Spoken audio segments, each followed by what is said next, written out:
তো আজি আমি অত্যন্ত এটা গৌৰৱময় সময় অতিবাহিত কৰিছোঁ।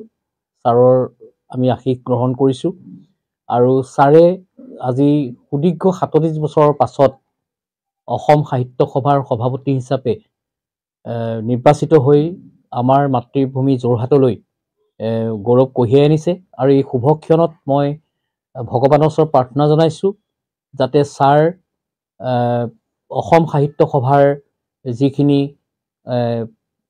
অসুৰ অপ্ৰীতি আছিল সেইখিনি যাতে আঁতৰাই ছাৰৰ নেতৃত্বত অসম সাহিত্য সভাই যাতে বিশ্বৰ দৰবাৰত স্থান পাবলৈ সক্ষম হওক ভগৱানৰ ওচৰত প্ৰাৰ্থনা জনাইছোঁ। আৰু আমি আগতেও কৈছোঁ যে আমাৰ NGO পৰিৱৰ্তন বিভিন্ন ক্ষেত্ৰখনত আমি যথেষ্টখিনি কাম কৰিবলৈ চেষ্টা কৰি আছোঁ আৰু শিক্ষাৰ ক্ষেত্ৰতেই হওক বা ক্ৰীড়া ক্ষেত্ৰতেই হওক স্বাস্থ্য ক্ষেত্ৰতেই হওক আমি সকলো সময়তে ৰাইজৰ মাজত থাকিবলৈ আমি চেষ্টা কৰিছোঁ। আৰু আমাৰ যেতিয়া আমি আমাৰ ছাৰ যেতিয়া আমাৰ সভাপতি হিচাপে নিৰ্বাচিত হৈছিল তেতিয়াই আমি সিদ্ধান্ত লৈছিলোঁ, সেই সময়ত মই গুৱাহাটীত আছিলোঁ আৰু মোৰ সদস্যসকলক মই জনাইছিলোঁ যে আমাৰ কাৰণে অত্যন্ত এটা গৌৰৱৰ বিষয়, গৌৰৱৰ সময়, গতিকে আমি ছাৰক যোৰহাটত আমি আমাৰ NGOৰ ফালৰ পৰা তেখেতক আমি শুভেচ্ছা জ্ঞাপন কৰিব লাগিব আৰু ছাৰৰ পৰা আগতীয়াকৈ সময় লৈছিলোঁ আৰু সেই সময় অনুসৰি আজি আমি আহি উপস্থিত হৈছোঁ।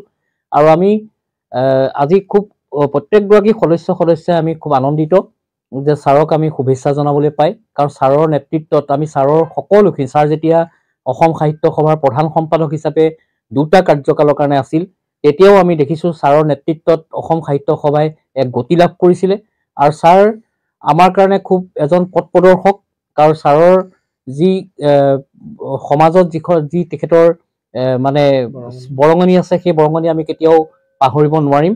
আৰু গতিকে ছাৰ আজি সভাপতি হৈছে আৰু সেইটোতো আমি আৰু বেলেগ ধৰণে ক'ব নালাগে, আমি অত্যন্ত সুখী অনুভৱ কৰিছোঁ আৰু অসম সাহিত্য সভাই এইবাৰ এক নতুন পথেৰে গতি কৰিব সেইটো আমি নিশ্চিত।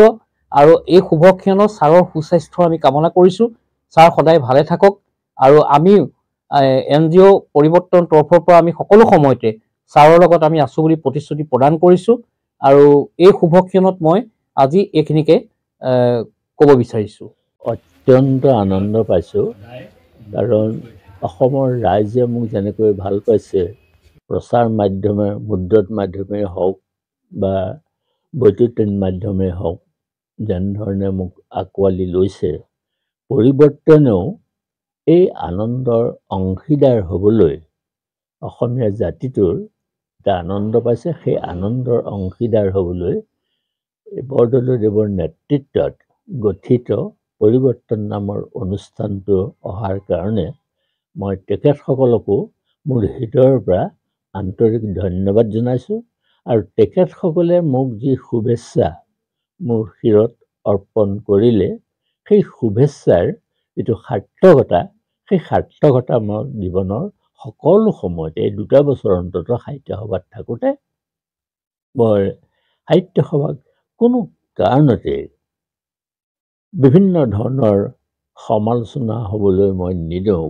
পূৰ্ব সমালোচনা, কটু সমালোচনা হ'বই, কাৰণ সাহিত্য সভাক অসমৰ মানুহে ভাল পায়, কিন্তু আমাৰ উদ্দেশ্য হ'ব লাগিব সেই সমালোচনাৰ পৰাই অসম সাহিত্য সভাই প্ৰাণ শক্তি আহৰণ কৰি আত্মশুদ্ধিও কৰিব লাগিব। মোৰ লক্ষ্যটো সেইটোৱে। যোৰহাট নগৰৰ মাজমজিয়াত মুকলি হ'ল অত্যাধুনিক সা সুবিধাযুক্ত বিলাসী অতিথিশালা শ্ৰাংগিল্লা হোমষ্টে। দৈনন্দিন জীৱনৰ ব্যস্ততাৰ মাজত অকণমান সময় বা এটা ৰাতি এটি শান্তিৰ সেউজীয়া ঘৰুৱা পৰিৱেশত নিজৰ প্ৰিয়জন অথবা পৰিয়ালৰ লগত কটাব বিচাৰিছে নেকি আপুনি? তেনেহলে আহক শ্ৰাংগিল্লা হোমষ্টেলৈ। শ্ৰাংগিল্লা হোমষ্টে পৰিয়ালৰ পৰা আপোনালৈ আন্তৰিক স্বাগতম। হয়, এটা অসমীয়া ঘৰুৱা পৰিৱেশৰ লগতে আপোনালোকে ইয়াত লাভ কৰিব শ্ৰাংগিল্লা পৰিয়ালৰ উষ্ম আতিথ্য আৰু অসমীয়া থলুৱা খাদ্য সম্ভাৰ। তদুপৰি আমাৰ ইয়াতে আছে আহল বহল আৰামদায়ক অধিক সুবিধাযুক্ত শীততাপ নিয়ন্ত্ৰিত কোঠা, 24 ঘণ্টাই বিজুলী সৰবৰাহৰ লগতে জেনেৰেটৰৰ সুবিধা আৰু শক্তিশালী CC কেমেৰাৰ ব্যৱস্থা। বিনামূলীয়া ৱাইফাই সুবিধা, কাৰ পাৰ্কিঙৰ ব্যৱস্থা, ন্যূনতম মূল্যত গাড়ী চালকৰ বাবে কোঠালিৰ ব্যৱস্থা, লগতে আপোনাৰ প্ৰমোদৰ বাবে উপলব্ধ এখন মুক্ত টেৰেছ, য'ত মুকলি আকাশৰ তলত আহাৰ গ্ৰহণৰ আনন্দ লাভ কৰিব পাৰিব আপুনি। আপোনাৰ বাবে এটি সুখবৰ, আমি প্ৰথম 20 জন গ্ৰাহকলৈ আগবঢ়াইছো 30% ৰেহাই মূল্যত অত্যাধুনিক কোঠালি। 3 জনৰ বাবে উপলব্ধ কোঠা 3000, কিন্তু বৰ্তমানৰ মূল্য 2100 টকা প্ৰতি নিশা।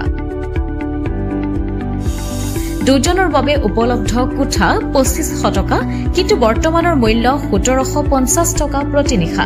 তেনেহলে পলম নকৰি এতিয়াই আমাৰ শ্ৰাংগিলা হোমষ্টেলৈ আহিব পাৰে। আপোনাক স্বাগতম জনোৱা হৈছে আমাৰ পৰিয়ালৰ তৰফৰ পৰা। অধিক জানিবৰ বাবে আমাৰ যোগাযোগ নম্বৰত যোগাযোগ কৰক। আমাৰ ঠিকনা DCB ৰোড, হেমবৰুৱা পথ, তৰাজান কাকতি গাঁও, যোৰহাট।